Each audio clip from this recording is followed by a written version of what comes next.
Doble ingat po sa sunog ngayong mainitang panahon. Nagkasunog sa ilang lugar sa bansa.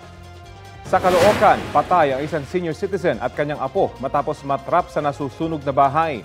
9 ang sugatan. Hindi bababa sa 10 alagang aso at pusa ang nasawi rin. Inaalam pang sanhi ng apoy.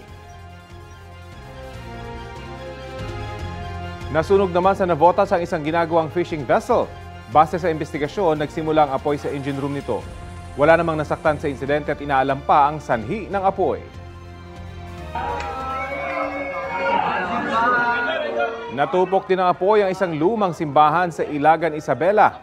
Sa lakas ng apoy, bumigay ang bubong ng simbahan at may mga natupok ding imahen.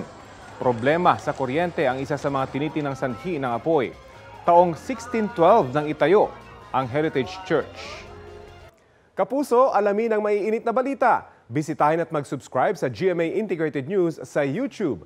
Sa mga kapuso abroad, samahan nyo kami sa GMA Pinoy TV at sa www.gmanews.tv.